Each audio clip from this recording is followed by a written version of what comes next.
সংসার চৌধুরীর রূপ নিছি, তার মধ্যে একটু গান না গাইলে হয়। আমাদের যদি 3 রহস্যময় আত্মা আপনার জীবনের সব ভুল আর ভালোবাসা চোখে আনতো, আপনি কি পাল্টাতেন?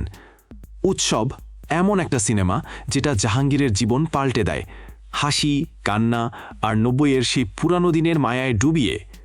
ঢালিউডে এমন গল্প আগে কখনো দেখেননি। এটা কেন পরিবারের সঙ্গে দেখতে হবে? চলুন জেনে নেই সেই কারণ। চার্লস ডিকেন্সের আ ক্রিসমাস ক্যারল থেকে অনুপ্রাণিত উৎসব ঢাকার পুরনো পাড়ায় জাহাঙ্গীরের গল্প। এই ছবিতে জাহাঙ্গীর চরিত্রে অভিনয় করেছেন জাহিদ হাসান। চাঁদ রাতে মোবারকের মৃত্যু দিয়ে শুরু হয় তার জীবনের মোড় ঘোরানো এক সন্ধিক্ষণ। 3 আত্মা চঞ্চল চৌধুরী, জয়া আহসান, অপি করিম তার ভুল, আক্ষেপ আর ভালোবাসা তুলে ধরে।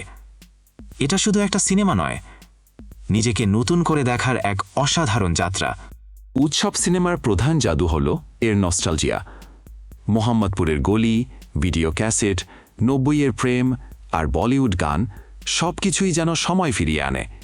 ডিডিএলজে, আয়না, আজ রবিবারের ছোঁয়া সত্যিই মন ছুঁয়ে যায়।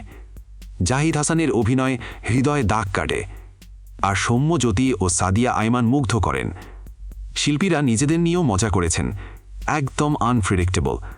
আর ধূসর সময় গানের ভিজুয়াল চোখে আটকে থাকার মতো।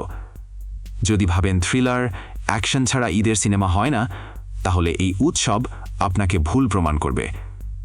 একটা সিনেমা কিভাবে পরিবার, ফেলে আসা সময় আর নিজেকে নিয়ে ভাবতে বাধ্য করে, এই সিনেমা তার প্রমাণ।